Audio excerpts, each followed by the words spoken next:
En esta segunda tanda de la mañana, en esta segunda sesión, yo quiero hablar un poquito, mientras tratamos el tema de la familia, yo quiero hablar un poco sobre el matrimonio propiamente.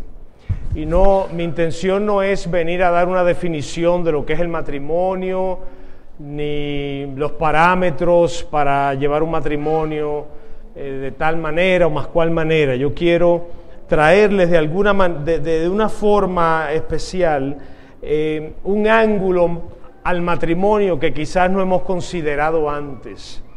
Yo dudo que ninguno aquí que se congrega en iglesias no sepa lo que Dios pide del matrimonio. Yo creo que tenemos una idea bastante clara, aunque no lo estemos viviendo así en nuestros matrimonios. Aunque nuestro matrimonio no esté donde quisiéramos que esté, yo creo que si me siento con uno a la vez, ustedes sabrían más o menos hablarme del matrimonio y lo que Dios pide de nosotros dentro del matrimonio y demás.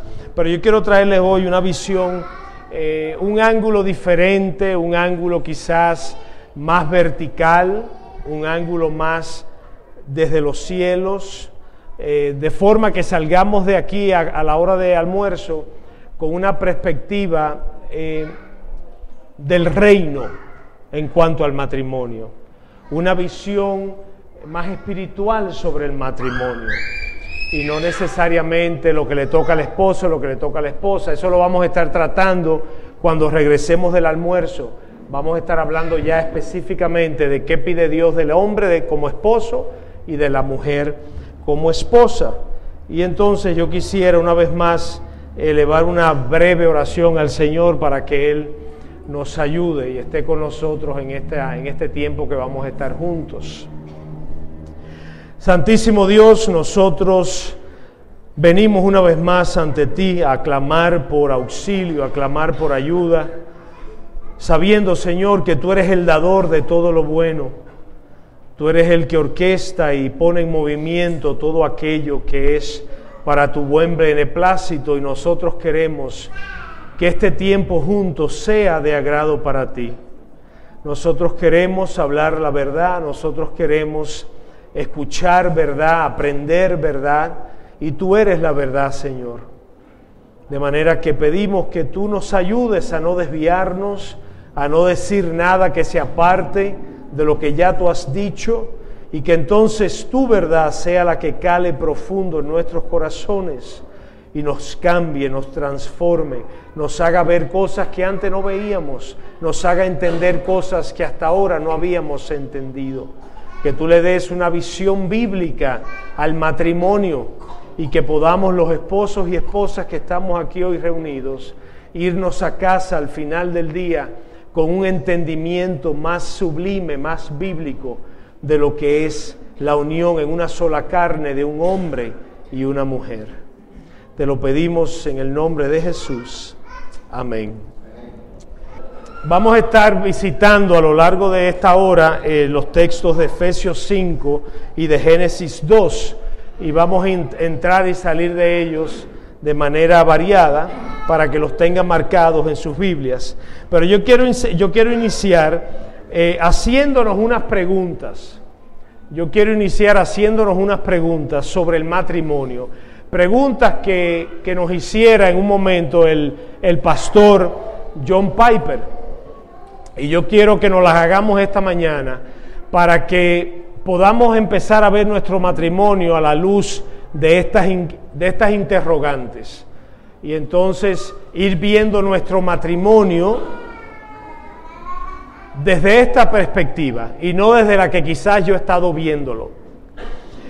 Él nos pregunta lo siguiente: ¿qué tal si Dios eligió el matrimonio para santificarnos más que para hacernos felices? ¿Qué tal si el matrimonio es un instrumento de santificación y no tanto un instrumento de felicidad, como muchos creemos que es cuando vamos a casarnos? Vamos con mucho entusiasmo, con mucha anticipación ante lo feliz que voy a ser y lo feliz que me va a hacer mi pareja. Él pregunta también, ¿qué tal si ese romanticismo tan popular que gira en torno al matrimonio fuese tan solo una fantasía de corta duración, que al llegar a su término destruye muchos matrimonios. ¿Qué tal si esa imagen romántica que se nos vende en las revistas de bodas y en las fotos que vemos del novio y la novia muy linda, con su traje blanco, no son más que una corta fantasía que eventualmente se disipa y nos deja con una realidad para lo que no estaba listo o lista? ¿Qué tal si el verdadero matrimonio, el bíblico, fuese aquel que nos recuerda la diaria realidad de que somos seres humanos pecadores habitando en un mundo radicalmente caído, que aspiramos al amor, pero que muy frecuentemente descendemos al odio? Eso es duro. Cuando pensamos en el matrimonio y tenemos que ponderar en estas preguntas. ¿Qué tal si el verdadero matrimonio tiene como uno de sus cometidos el recordarme diariamente mi condición caída, lo pecador que soy, y que vivo en un mundo que está en la misma condición, y que cualquier otra idea del matrimonio no es real, es fantástica, es una imaginación, y que un día va a ser así, ¡pap!, y se va a desvanecer? Otra pregunta, ¿qué tal si entendiéramos que ese amor romántico que todos quisieran disfrutar no tiene ninguna elasticidad, no tiene ninguna tolerancia, y al más mínimo estirón, ¡pa!, se rompe? Se rompe. ¿Cuántos matrimonios no hemos visto romperse así? Yo, en los años que tengo de pastor, he casado un sinnúmero de parejas, y ya al día de hoy he estado intermediando en crisis matrimoniales y en divorcios de esas parejas de 4 o 5 años de casadas, que ya desde el año están teniendo problemas. Muy posiblemente no se hicieron estas preguntas y fueron con una idea fantástica, una idea de sueños, de historias de hadas. Y una última pregunta, ¿qué si entendiéramos que nada es más efectivo para enfrentar nuestro carácter pecaminoso, nuestro temperamento, nuestro pecado, que el matrimonio? ¿Qué tal si el matrimonio es ese instrumento santo en las manos de Dios para santificarnos, para confrontarnos, para llevarnos a un lugar de mayor relación con Dios y de mejor entendimiento de mi condición, de quien yo soy de verdad? No ese hombre bien parecido, vestido de negro el día de su boda, o esa hermosa princesa. Las novias hasta se ponen coronas y velos, como si fueran unas princesas de historias, de hadas. Quizás Dios, en su fidelidad y su amor, tiene un propósito mucho más divino y más sublime con el matrimonio. Pero nosotros, en nuestra humanidad, hemos creado esta historia de hadas porque es lo que nos queremos ver. Es lo que le ponemos ver a nuestros niños. A la Cenicienta y a la Bella Durmiente y a Rapunzel y a las otras. Y entonces desde pequeñita le hacemos creer que su vida puede llegar a ser eso y que eso es bueno. Dios tiene otro propósito. Dios sabe lo que es bueno y quiere, a través del matrimonio, mostrarnos lo que nos conviene. Y esto no significa, hermanos, esposos y esposas, que la felicidad y la santidad sean mutuamente excluyentes. Yo no quiero llegar ahora y tirarles por la cabeza con esto y dejarlos así. Ay, pastor, pero si eso es el matrimonio, si yo hubiera sabido, pastor. No, y lo vamos a ver en nuestro tiempo juntos, que ese no es mi propósito ni es la realidad. Llegar a ser felices y plenos en el matrimonio no es excluyente de que el matrimonio sea, o contradictorio a que el matrimonio sea el instrumento más efectivo de Dios en nuestra santificación. Por eso dijo Él, después de crear el hombre, no es bueno que esté solo. No le va a convenir. Y Él no había pecado todavía. Y él dice, no le conviene que esté solo. Le hace falta otro como él. Y ahí surge la primera unión en una sola carne de Adán y Eva. De manera que podemos ser felices y tener gozo en nuestro matrimonio, pero yo tengo que edificar y construir mi gozo y mi felicidad en la verdad de Dios y no en las fantasías que el mundo me quiere vender y que yo he comprado. De manera que tenemos que estar claros en que no es necesariamente mi felicidad personal la meta del matrimonio. Si te casas y los que no se han casado aquí y creen que el objetivo de este matrimonio va a ser hacerlos felices, no. Tú vas a ser feliz en tu matrimonio, pero no por lo que tú crees. Y te lo voy a explicar mejor en la medida que avancemos. Y entonces, yo creo que a la luz de esta introducción existen dos tipos de matrimonios. En realidad hay uno solo, que es el de Dios, es el que Él creó. Es uno solo. Él crea el matrimonio, Él lo diseña, Él es el inventor del matrimonio. Nadie puede decir que el matrimonio es otra cosa que no sea lo que Él establece, porque Él es el que lo creó, Él lo inventó. Pero a la luz de nuestra realidad parecería que hay dos matrimonios. Un matrimonio cultural y un matrimonio bíblico, un matrimonio divino, un matrimonio de Dios. Y el matrimonio cultural es ese que se centra en el hombre, que tiene como centro al hombre y a la mujer, a la pareja. Ese es el matrimonio cultural. Y les voy a decir una cosa: si en un tiempo predico de nuevo este mensaje, quizás tenga que eliminar eso de ahí, porque ya ni siquiera va a ser de un hombre y una mujer, aunque sea cultural. El matrimonio cultural ya va a ser cualquier cosa. Ya lo está haciendo, 2 hombres, 2 mujeres. Es decir, que ya estoy casi caduco aquí cuando digo esto. Estoy vencido, estoy pasado cuando digo que el matrimonio cultural es el que se centra en el hombre. Aunque no deja de ser cierto, porque cuando 2 hombres se quieren casar, esa unión está centrada en ellos, en su pecado, en su falso entendimiento, en su confusión. Eso es un matrimonio cultural. El matrimonio centrado en el hombre permanecerá unido. Ese matrimonio que surge de lo que ese hombre y mujer quieren y esperan va a permanecer unido siempre y cuando las cosas pasen como ellos entiendan. Como está centrado en ellos, ellos dictan lo que va a hacer que ese matrimonio sea funcional y bueno o no. Ellos determinan hasta cuándo va a durar en base a cómo me vaya, a que funcione, a que mis deseos sean satisfechos, a que mis expectativas sean llenadas. Ese es un matrimonio cultural. El día que eso deje de ser, el día que mis expectativas no se cumplan, el día que mis sueños ya se conviertan en una realidad y caiga de cara al suelo, mira, este matrimonio no funcionó, dejémoslo ahí, como dicen en Dominicana, dejemos eso ahí. Y entonces está el matrimonio centrado en Dios, que es el que yo quiero hablarles hoy.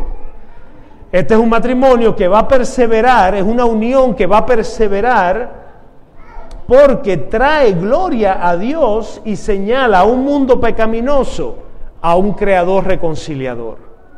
El matrimonio de Dios, el matrimonio santo, sagrado, es aquel que glorifica a Dios sin importar lo que esté pasando con los miembros del matrimonio. El matrimonio del hombre, el matrimonio cultural, gira en torno al hombre y a su satisfacción. El matrimonio que Dios diseñó gira en torno a Él, que lo diseñó y lo creó. Y te dice a ti ahora, varón, mujer, vivan esta unión que yo les he enseñado y glorifíquenme en medio de ella. Y glorificar a Dios en medio del matrimonio no siempre va a ser una vacación en el Caribe. Glorificar a Dios en medio de mi matrimonio va a significar dolor, tristeza, pruebas difíciles, crisis, tragedia. Y en medio de todo eso, mi matrimonio debe exaltar a Cristo. Ese es un matrimonio centrado en Dios. Y un autor norteamericano que escribió un libro que se llama Matrimonio Sagrado, dijo lo siguiente sobre el matrimonio contemporáneo, el matrimonio que vemos hoy alrededor nuestro. Dice él que el matrimonio de nuestra cultura, en el matrimonio de nuestra sociedad y nuestra cultura hoy en día, el ídolo principal es el yo, es mi felicidad, es yo conseguir lo que yo quiero. Y su doctrina es la autonomía, es la independencia. No te metas conmigo. Yo tengo mi tiempo, tú tienes tu tiempo. Yo necesito mi privacidad. Yo necesito, oye, nos vamos a casar, pero los jueves en la noche son míos. Su acto central de adoración es ser entretenido. Su acto central de adoración del matrimonio es que me entretengan, que me distraigan, que me quiten de arriba las preocupaciones. Los altares principales del matrimonio de hoy en día son la televisión, el cine, la internet, los equipos electrónicos que nos consumen continuamente. Esa es una descripción, según este hombre, del matrimonio de hoy en día. Díganme si no es así. Es así, aún para nosotros los cristianos. Quizá no sea 100% así, pero hay evidencias de esa contaminación en nuestros matrimonios. Porque no podemos apartarnos completamente del mundo. La cultura de nuestros tiempos, hermanos, es incapaz de poder entender el concepto de un matrimonio donde Dios sea el centro y todo gira en torno a lo que Él ha establecido, a lo que Él ha dicho. Mateo 19, 11 y 12 dice: no todos pueden aceptar este precepto, sino solo aquellos a quienes les ha sido dado. El que pueda aceptar esto, que lo acepte. Y la realidad es que muchos cristianos, muchos esposos y esposas cristianas no han aceptado los términos de Dios para el matrimonio y lo quieren hacer a su manera, a la manera que el mundo lo hace. Y entonces, la realidad es que el matrimonio bíblico, el matrimonio que nosotros como cristianos estamos llamados a vivir, tiene el propósito primario, el propósito primordial de modelar el amor de Dios para su iglesia.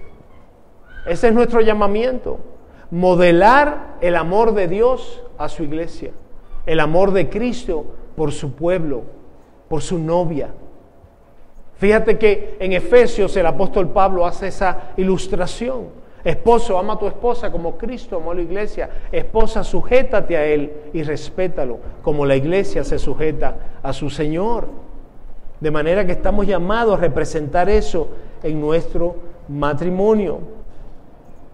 Yo espero, hermano, y pido que al final de este fin de semana y quizás al final de esta charla de ahora, podamos salir de aquí liberados de una visión pequeña y mundana sobre el matrimonio.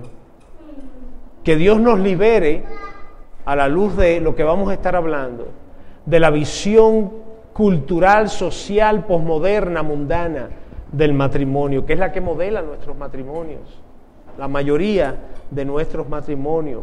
Una visión contaminada por la cultura, centrada en sí misma, que ignora a Cristo, que no hace a Cristo cabeza de la unión matrimonial, que no hace a Cristo cabeza de la familia, intoxicada por el romance y ajena totalmente a los principios y parámetros bíblicos. Que Dios nos libere de eso, que Él nos libere de eso y que podamos empezar a ver el matrimonio con una visión desde arriba, una visión como la que tiene Dios, una visión vertical. Que olvidemos lo que el mundo nos dice del matrimonio.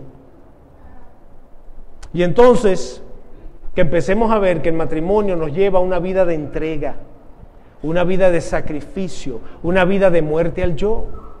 Y no es el llamamiento para el cristiano ese. Si quieres ser mi discípulo, niégate a ti mismo, muere a tu yo, muere a ti, toma tu cruz y sígueme. ¿Por qué el matrimonio sería una excepción? El matrimonio es el terreno ideal en el que esto se da. El matrimonio es el terreno idóneo en el que este llamamiento de Jesús a sus seguidores se va a cumplir. Porque cuando yo estoy solo, me es más fácil hacer lo que yo quiera. Pero cuando yo comparto mi vida con otra persona, ya yo no soy uno. Yo soy una sola carne con ella. Y ahora no es lo que yo quiera todo el tiempo, no es lo que yo piense, no es mi opinión la única que se va a tomar en cuenta. Y eso va a ir matándome. Eso va a ir acabando conmigo. ¿Y no es eso lo que Dios pide de mí? Que Fausto mengue para que Cristo crezca en Fausto. La esposa y el esposo es el instrumento ideal para eso. Y lo vamos a ir viendo mejor. Y a la luz de esas preguntas que nos hicimos al comienzo, debiéramos preguntarnos, ¿qué me hace feliz a mí? Es decir, ¿será que mi meta es ser feliz dentro del matrimonio? ¿Será que yo me casé para ser feliz? ¿O será que yo me casé para agradar a Dios? Yo les digo algo, el día que yo me casé, lo menos que estaba en mi mente era agradar a Dios. Yo no era creyente en ese entonces, hace 27 años de eso. Pero yo recuerdo haberme casado queriendo ser agradado, queriendo ser complacido, atendido, elogiado, que se me hiciera feliz. Y ahora resulta que el Dios de la creación que creó el matrimonio tenía una idea completamente diferente a la que yo tenía. Y estamos hablando de lo mismo y resulta que estamos hablando de dos cosas completamente diferentes. Dice 2 de Corintios 5:16, aquellos que viven no deben vivir para ellos mismos, sino para aquel que murió por ellos y resucitó. Y el que murió por ellos y resucitó es el que le dice que mueran ellos también. Como su Señor murió, así mueran ellos. Y Él los resucitará en el momento, como Él resucitó también. Y eso es una práctica que va a suceder continuamente, hermanos, en el matrimonio. El matrimonio es un instrumento de muerte. Ay, pastor, qué feo se oye eso. El matrimonio, los que tenemos más de 15 o 20 años en el matrimonio, puedo ver en sus caras que me están diciendo que así es. Es un instrumento de muerte, porque yo estoy en el matrimonio no para complacerme a mí mismo ni ser complacido, es para servir a mi pareja, es para vivir por mi pareja, es para protegerla, para cuidarla, para estar ahí para ella. Y eso viene a precio de mi preferencia, de mis gustos, de mis deseos, de manera que se cumplan los deseos de Dios en mi matrimonio, no necesariamente los míos. Y la verdad es, hermanos, que mis deseos no son los de Dios. Yo quisiera, y cada día se asemejan más, pero originalmente no eran los de Dios. Y esto es lo que lleva a muchos, mis hermanos, a las separaciones y los divorcios, lamentablemente. Que estando ya en la relación de matrimonio, las cosas no van como yo pensaba, como yo quería. Y ahora yo encuentro una puerta de salida. Pero la realidad es que esa puerta no está ahí, está cerrada con candado, con pestillo. El Señor nos lo dice en su palabra claramente en Malaquías 2:16. Yo, el Señor, aborrezco el divorcio. Y en Mateo 19, que lo que Él ha unido no lo separe el hombre jamás. La palabra es clara en cuanto a esta salida, supuesta salida que el mundo nos da. Este joven del que le hablaba ayer, que está en España, ya me escribía: pastor, me quiero divorciar de ella. A pocos años de matrimonio, las cosas no están saliendo como él imaginaba y él soñaba, y ya él quiere una puerta de salida. Pero tú sabes qué, que no la tiene, no la va a poder tomar, y si la toma, va a estar en contra de Dios, va a violentar la voluntad de Dios, va a estar en rebeldía y desobediencia a Dios, y eso va a tener sus consecuencias. ¿Qué le está pasando a este joven en España, hermanos? Usted es casado de más años que él. Dios está usando el matrimonio para santificarlo. Es lo que está pasándole a Junior. Dios está santificándolo a través de su matrimonio, que es el objetivo del matrimonio. Ya el honeymoon, la luna de miel ya pasó. Y están ahora en la realidad de su cotidianidad.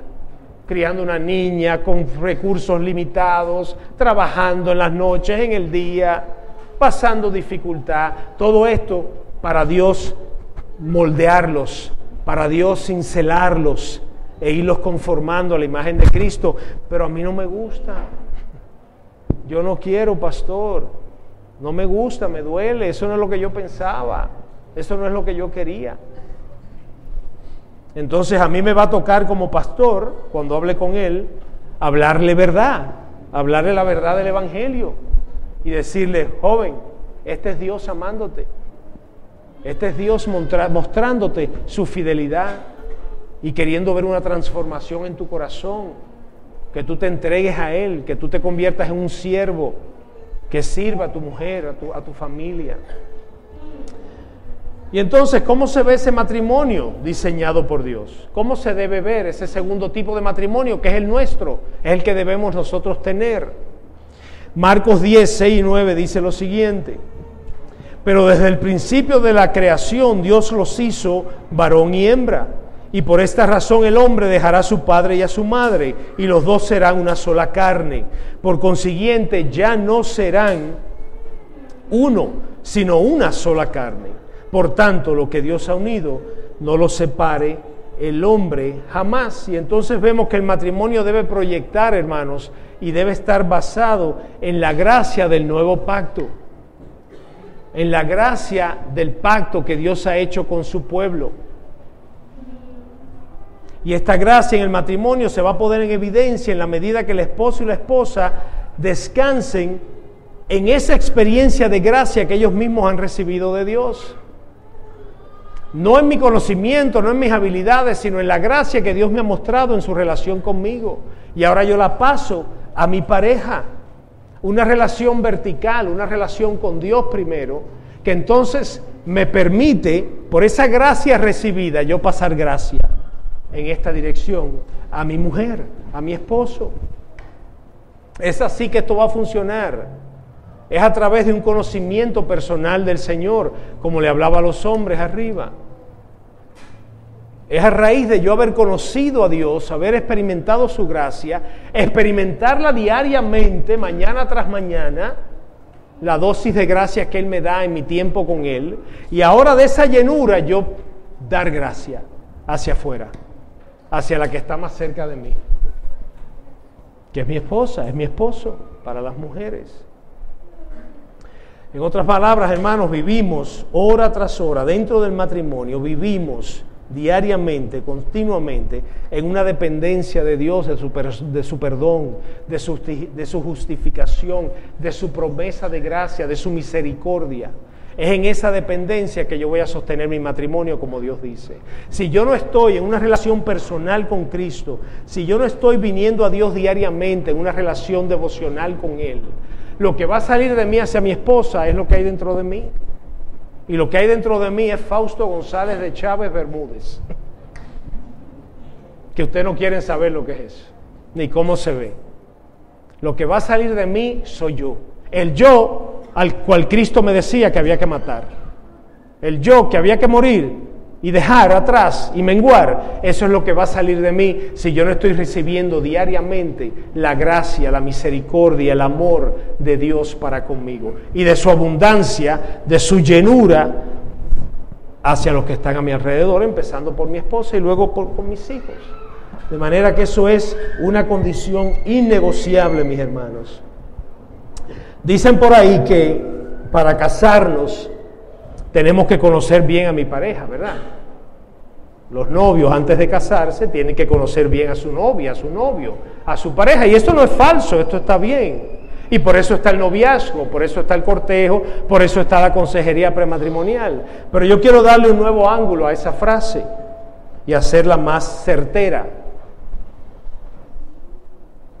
Un matrimonio, un noviazgo, un matrimonio que refleja a Dios, un matrimonio, un noviazgo bíblico, comienza no necesariamente con conocerse bien el uno al otro, sino con conocer bien a Dios. Ahí es que está la clave, hermanos. Tu matrimonio va a depender de qué tanto tú conoces al Dios del matrimonio, de qué tan bien tú te relacionas con Él, del grado de intimidad en tu relación con Dios. Por eso dicen que una pareja que ora juntos es difícil que peleen, porque es literalmente una imposibilidad que tú estés orando con tu esposa y a los 5 minutos estés gritándole, o viceversa, que estés gritándole y a los 5 minutos estés orando con ella. Dios hace una obra en los corazones de un esposo y una esposa que oran juntos. Y eso yo creo que aplica a esta frase. Es necesario que conozcamos bien a Dios, y conociendo bien a Dios yo podré relacionarme mejor con mi pareja, uno la conozca bien. Yo les voy a decir algo ahora que yo nunca he dicho. y que me acaba de llegar. Y ojalá que no sea un error, porque soy falible. Yo soy muy pro noviazgos extensos, es decir, un noviazgo de mínimo 1 año, 2 años, y soy muy a favor de la consejería prematrimonial, tanto que Laura y yo preparamos un documento de consejería prematrimonial de 15 páginas. Los novios de nuestra iglesia pasan por un proceso de meses de consejería prematrimonial. Pero mientras los hablo, yo he sentido en el espíritu que no se trata de eso. Se trata de mi relación con Dios primero. Si yo tengo una relación con Dios profunda, íntima, ¿tú sabes qué? Quizás yo estoy tan sensible a la voz de Dios y Dios está tan cerca de mí que yo veo a la sierva y digo, esa es la mía. Yo estoy sintiendo al Señor que esa va a ser mi esposa. Y ahora la trato y nos conocemos y ella conoce al Señor también como yo y tenemos intimidad con el Señor y oramos unos meses y vemos la aprobación y la confirmación de Él y nos casamos quizá en menos de 1 año. Y ese matrimonio va a honrar a Dios porque es que las 2 partes que lo conforman aman al Señor y lo conocen bien.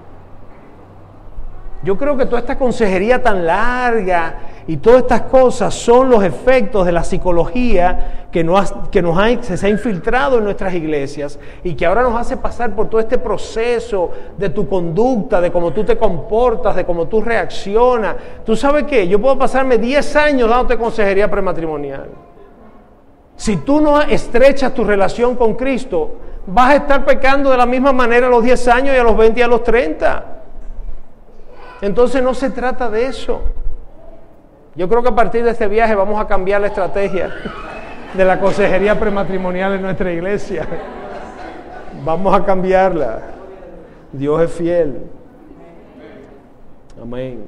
Entonces, ¿cuál es la meta? A la luz de estas cosas, la meta ideal del matrimonio, ¿cuál debe ser? Un hombre y una mujer humillándose y buscando cambiar de forma santa.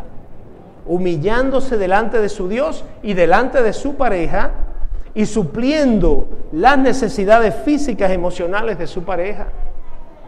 Fíjate, es la vida de un siervo. La meta del matrimonio es la vida de un siervo.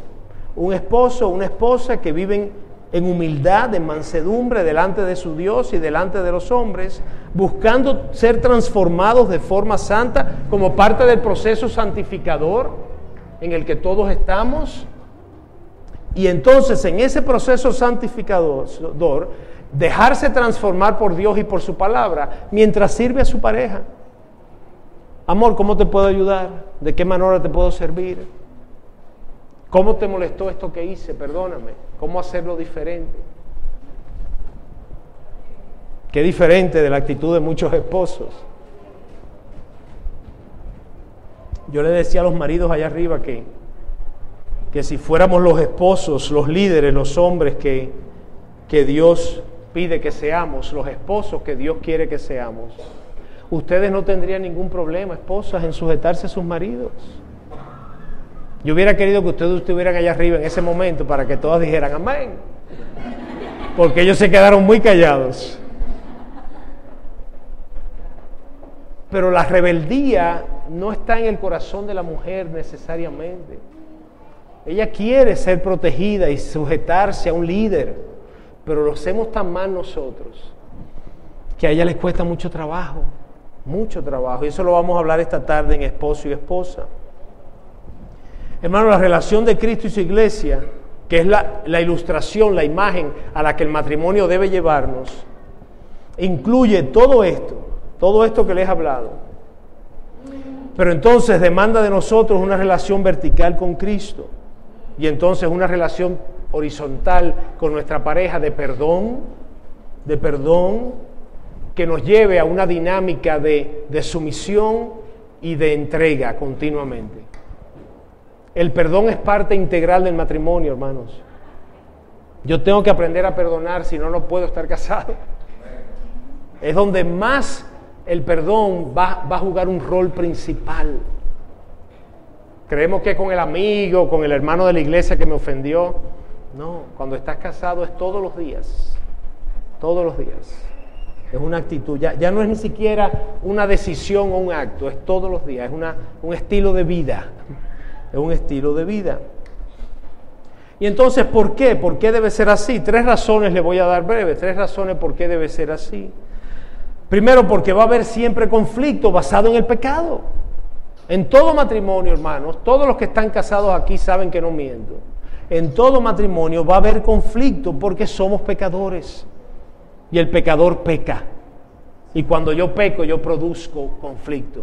Yo causo dolor, yo causo tristeza, inconveniente, molestia. Y entonces las diferencias entre ambas partes del matrimonio muchas veces van a traer confusión a la otra parte. Pecamos, nos ofendemos y nuestras diferencias de hombre y mujer, sumadas al pecado que cada uno trae a la relación, va a traer mucha confusión.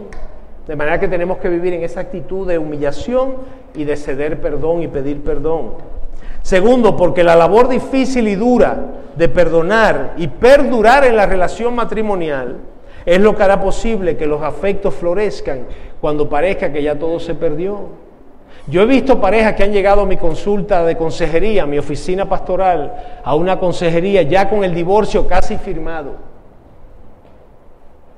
Y cuando en el proceso de consejería el Espíritu de Dios desciende, baja y empieza a hacer una obra de perdón, de purificación, de transformación, yo puedo ver cómo esa pareja que parecía ya desahuciada se da un abrazo y un beso y dicen vamos a probar. Pastor, ¿cuándo volvemos? Es así. Y tercero, porque Dios recibe toda la gloria cuando 2 personas muy diferentes, imperfectas, pecadoras, dejen una vida de fidelidad en el horno de la aflicción, poniendo su confianza en Dios. Ahí es que Dios recibe la gloria, hermanos. No cuando el esposo y la esposa son tan idóneos y tan perfectos y son tan parecidos que entonces el matrimonio le va bien. Ay, es que ella es mi alma gemela. Eso no está en la Biblia. Esa es mi alma gemela. Nacimos el uno para el otro. No, eso no glorifica a Dios. Eso ayuda a que el matrimonio funcione mejor y qué bueno. Pero lo que glorifica a Dios es cuando 2 pecadores que parecerían tan diferentes pueden morir a sí mismos, poner sus diferencias a un lado y enfocarse en Cristo. Vivir por Él, permanecer casados por Él y entonces dar ese testimonio a los demás. ¿Y cómo es que ustedes han permanecido tantos años juntos? Es el Señor. Él lo ha hecho. Él lo ha logrado, no nosotros. Si fuera por nosotros, esto se hubiera acabado hace tiempo. Y a veces hay algunos que oyen esas cosas y dicen, ay pastor, pero eso no se oye bien. Eso no debe ser así. Sí debe ser así. Somos pecadores. ¿O tú no lo sabes? Somos pecadores. El pecador peca y hace lo malo. De manera que si estamos en un matrimonio de 30 años es por la gracia de Dios, hermano. Aún los incrédulos, si está en un matrimonio de 30 años es porque la gracia de Dios ha estado sobre ellos. Pero que ellos no lo reconocen porque no conocen a Dios. Pero es su gracia. Algunos de ustedes quizás conozcan a un autor, a un alemán llamado Dietrich Bonhoeffer. Y él escribió varios libros, entre ellos uno que llamó Cartas y Escritos desde la prisión. Él tuvo un noviazgo mientras estuvo preso en un campo de concentración durante la Segunda Guerra Mundial, donde murió unos días antes de haber sido liberado. Es decir, lo hubieran liberado si no hubiera muerto unos días antes. Y él tenía una relación de noviazgo a larga distancia. Es decir, él estaba preso, él estaba en un campo de concentración, su novia estaba afuera y nunca pudo llegar a casarse con ella porque falleció. Y él escribió cartas a su novia y escribió escritos desde la prisión, que llamó así su libro. Y basado en Romanos 15:7, donde dice, aceptaos los unos a los otros, como también Cristo nos aceptó para la gloria de Dios, él escribió lo siguiente: no insistamos en nuestros derechos. No culpemos al otro, no juzguemos o condenemos al otro, no encontremos falta el uno en el otro, sino aceptémonos como somos y perdonémonos cada día desde lo más profundo de nuestro ser. Este hombre no llegó a casarse, sin embargo, él iba al matrimonio con el entendimiento correcto y probablemente le hubiera ido muy bien. Porque ya lo que el matrimonio iba a lograr en él ya se había producido. Ya se había producido. ¿Por qué? Por la relación que tenía con el Señor. Ya el Señor en su palabra le había mostrado estas actitudes, estos requisitos que eran necesarios para que un matrimonio funcionara bien. Y no solo eso, cualquier otra relación. Cualquier otra relación. Y la verdad es que, hermanos, nuestra pareja es el instrumento más efectivo para que podamos llegar a ser el hombre y la mujer que Dios quiere que seamos. Nadie es más cercano a ti que tu esposo o tu esposa. Nadie te conoce tanto como tu pareja, porque tu pareja te conoce en todas las áreas, en todas las horas del día y la noche, en tus buenos tiempos y tus malos tiempos, cuando te ves bonito y cuando te ves feo, cuando estás saludable y cuando estás con dolor de barriga en el baño.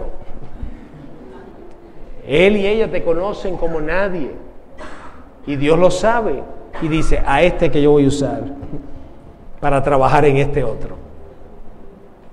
Ustedes me ven a mí aquí en saco, con mi micrófono, cambiadito, portándome bien, pero Laura me ha visto en forma que ustedes jamás imaginarían, y en momentos que ustedes no podrían pensar que el pastor Fausto. Ella me ha visto en todos esos momentos. Esa es la persona perfecta para señalarme aquello que Dios quiere quitar de mí, aquello que Dios quiere que yo le entregue.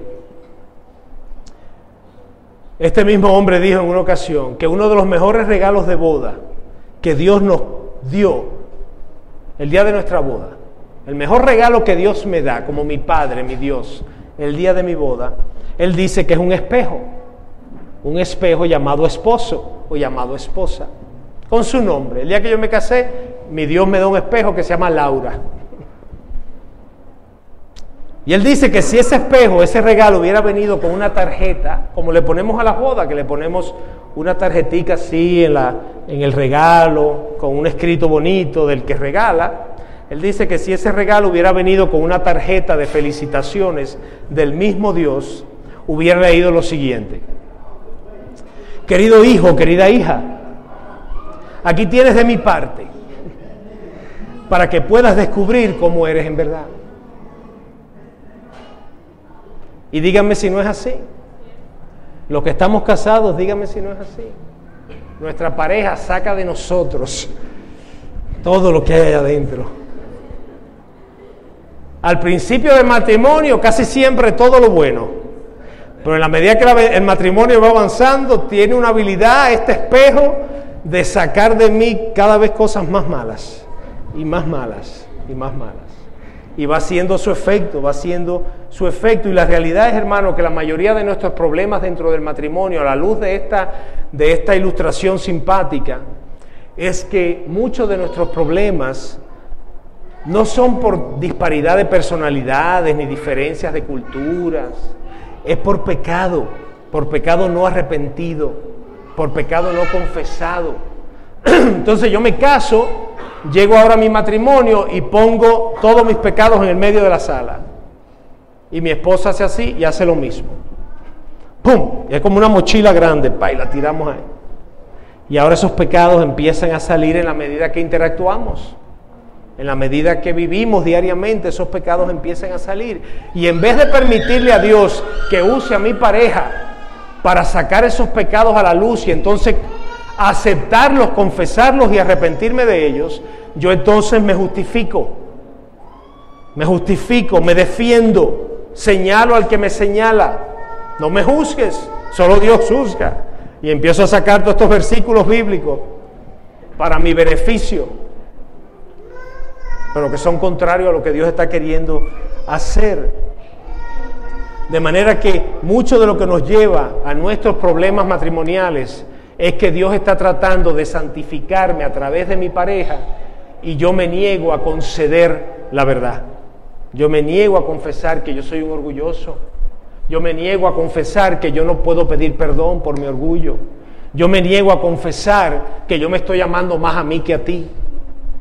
Yo me niego a confesar que yo he distorsionado el liderazgo de servicio bíblico y lo he convertido en un liderazgo de abuso y de opresión. Yo me niego a confesar esos pecados y eso es lo que hace aumentar la temperatura del horno de mi matrimonio, en el que Dios me está queriendo cocinar, me quiere convertir en un queque, como le dicen ustedes, en un bizcocho, en una torta bonita. Yo me niego porque yo no quiero que esta mujer me saque a la luz todos estos pecados que yo tan cuidadosamente he estado escondiendo allá adentro todo este tiempo. Y eso es lo que hace el matrimonio complejo y difícil. No es el matrimonio, soy yo, es mi pecado, es el no querer ponerme de acuerdo con Dios. Y como les decía hace un minuto en cuanto al perdón, alguien dijo que la persona con la que decidas casarte eventualmente te hará daño.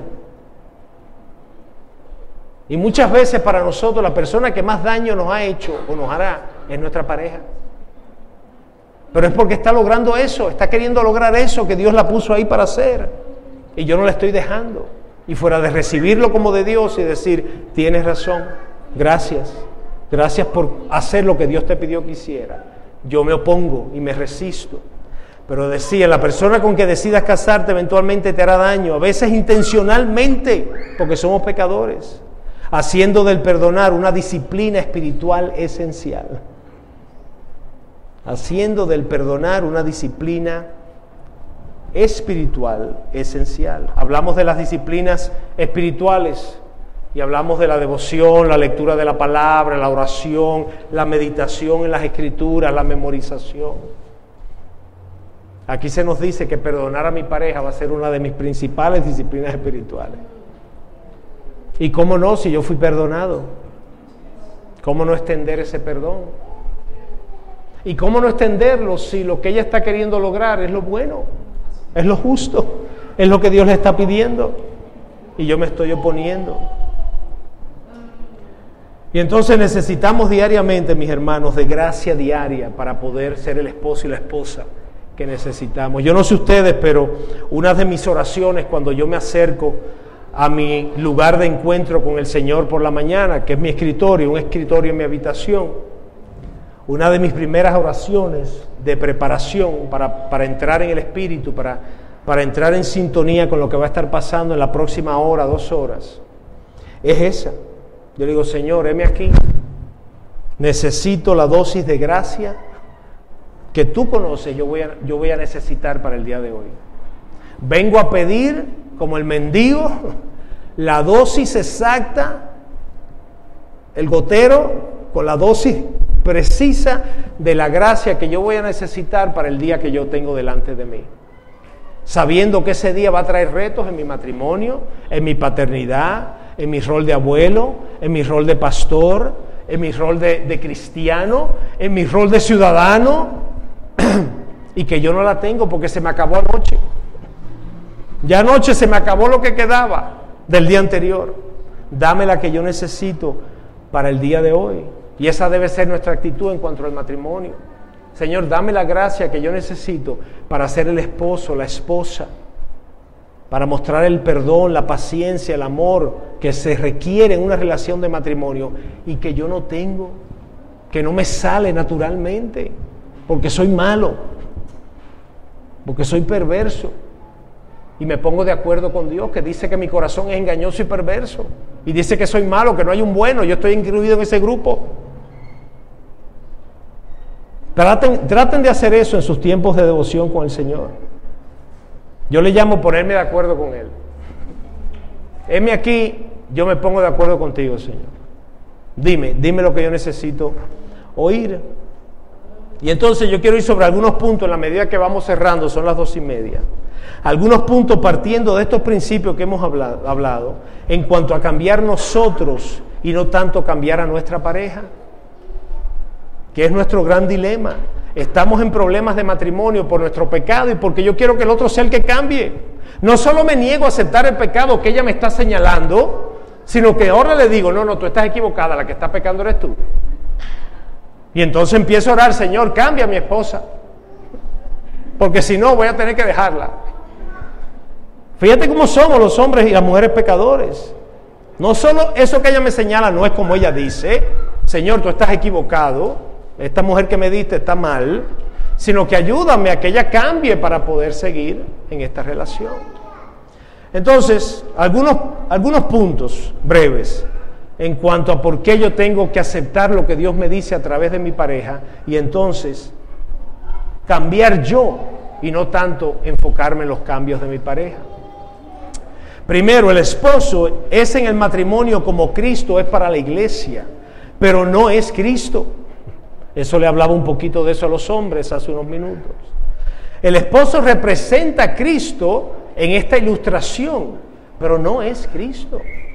Y muchos de nosotros nos hemos cogido ese atributo, los maridos, varones aquí, y demandamos como si fuera el Dios de la relación.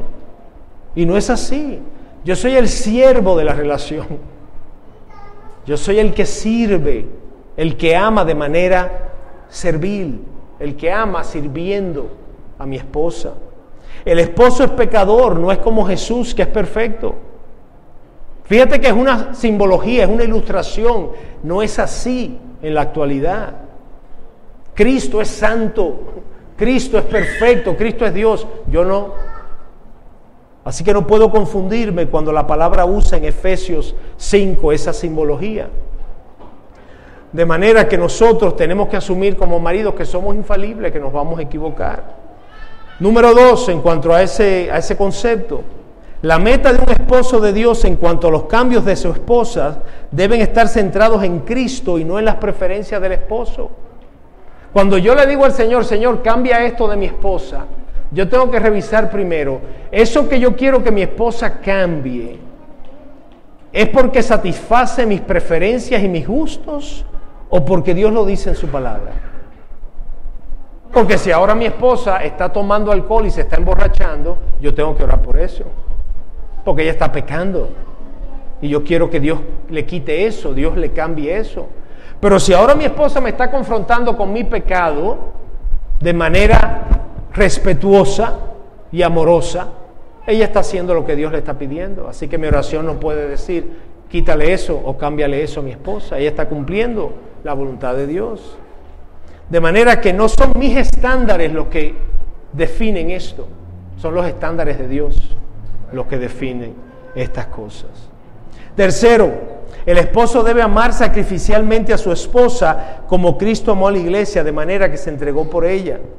Cuando amamos correctamente, hermanos, a nuestras esposas, les estamos amando de una manera que demuestra autonegación, de manera que les sirva a ella, le estoy sirviendo a ella.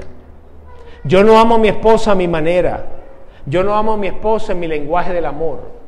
Yo tengo que amarla a la manera de Dios y en el lenguaje del amor de ella. Hay un librito por ahí que se llama Los 5 lenguajes del amor, que es un librito muy práctico y que me ayudó mucho a mí, a Laura, en nuestros primeros tiempos en la fe. Y la realidad es que a mí no me sirve de nada, ni a mi esposa tampoco, si yo le voy a estar amando a ella de la manera que yo quiero ser amado. Resulta que yo quiero ser amado con palabras de afirmación. Yo quiero que me afirmen, que me exhorten. Pero ella no se siente amada así. Ella lo ve como adulación y como que le está llamando la atención. Ella es más de tras bastidores. A ella le gusta que la amen más pasando tiempo con ella. Entonces yo tengo que amar a mi esposa como ella se siente amada y aprender a amarla en esa manera. Ah, no, es que yo no hablo ese idioma, pastor. Es que ese no es el idioma de amor mío. Tú sabes lo que Dios quiere, que tú lo desarrolles. Que tú vayas a una escuela de idiomas y aprendas ese idioma para que ames a tu esposa como sacrificialmente. Porque fácil es amar, qué fácil es para mí amar amar a mi esposa como yo quiero ser amado. Eso es fácil. No, Dios me dice, yo te voy a poner una esposa que se siente amada diferente a ti, para que tú tengas que ejercitarte en amar como yo quiero que tú ames. Que te cueste, que sea un sacrificio, porque eso te va a moldear, eso te va a hacer más como Cristo, eso te va a hacer más como yo, y así es que yo te quiero. Efesios 5, 25 al 27, maridos, amen a sus mujeres, así como Cristo amó a la iglesia y se dio a sí mismo por ella, para santificarla, habiéndola purificado por el lavamiento del agua con la palabra, a fin de presentársela a sí mismo una iglesia en toda su gloria, sin que tenga mancha ni arruga ni cosa semejante, sino que fuera santa e inmaculada. Ese es el tipo de amor que Dios pide de nosotros para nuestras esposas. ¿Cómo un hombre puede amar así? De ninguna manera, porque somos incapaces. ¿Cómo un hombre puede llegar a amar más o menos así? A través de una relación con Cristo muy personal y continua. Es la única manera. Número 4, en ese listado, y tengo 5 nada más. La sumisión de la esposa a su marido no es del todo igual a la sumisión a Cristo. De nuevo, no podemos usar esta ilustración como un hecho, como que va a ser exactamente así. Es una simbología para que el hombre en su humanidad pueda entender lo que Dios está queriéndole decir. Cristo es supremo, el esposo no lo es. Efesios 5:22, las mujeres estén sometidas a sus propios maridos, ¿cómo? Como al Señor, como les decía anoche. Dios hace la aclaración: hija mía, sujétate a tu marido porque es bueno, es lo que yo quiero que hagas, pero hazlo como si fuera yo el que esté ahí contigo, no él, porque él no lo va a hacer bien. Pero eso no cambia el llamamiento, eso no llama la ordenanza que yo te doy. Y 5, nuestros esposos y esposas no son solo eso, sino que son hermanos en Cristo. ¿Ustedes han pensado eso?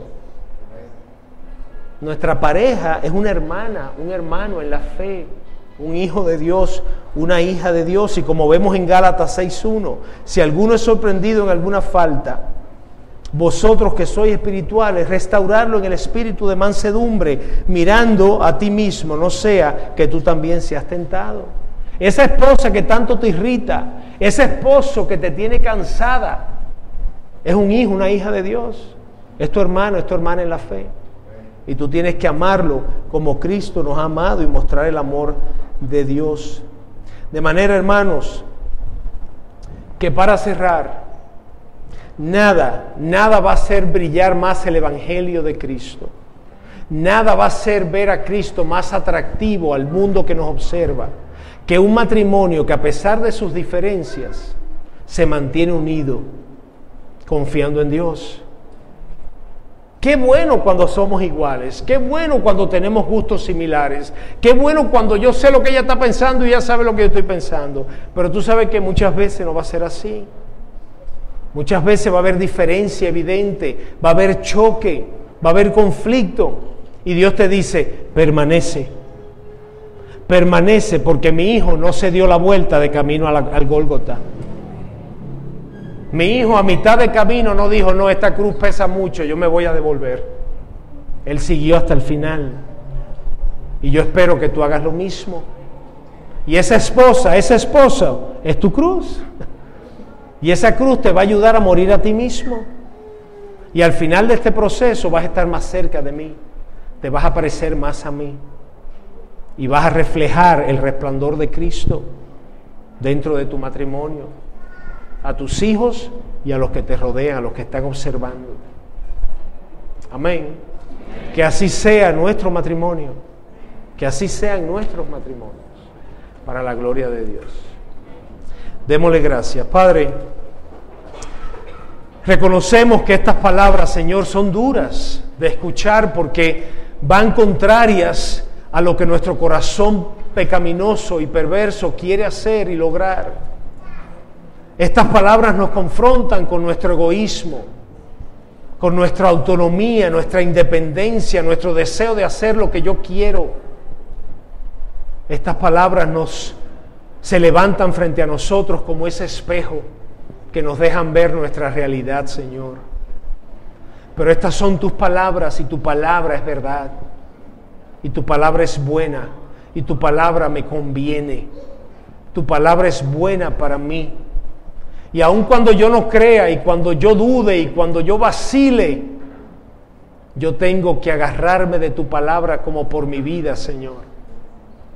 Y que entonces sea tu palabra cambiándome, transformándome, no a mi pareja, de mi pareja te ocupas tú, sino a mí, transformándome a mí, cambiándome a mí, convirtiéndome en una nueva criatura, Señor. Y que entonces eso produzca un efecto horizontal que vaya cambiando entonces a mi pareja. Señor, te pedimos por matrimonios que te honren, que te glorifiquen, que reflejen a Cristo donde quiera que vayamos, Señor. En lo grande y en lo pequeño, aún en la manera en que nos miramos, en la manera que nos hablamos, frente a los demás y en lo secreto también, Señor. Para ti no hay nada secreto, tú todo lo ves, tú estás en todas partes. Si lo reflejo en público, pero en mi casa lo hago diferente, estoy siendo un hipócrita delante de ti. Perdónanos por las veces que hemos sido hipócritas. Y ayúdanos, Señor, trae arrepentimiento a nuestros corazones y ayúdanos a hacer de nuestros matrimonios un altar, un lugar donde Cristo sea exaltado y donde su gloria se manifieste para que todos puedan contemplar su hermosura. En su nombre te lo pedimos y en sus méritos. Amén.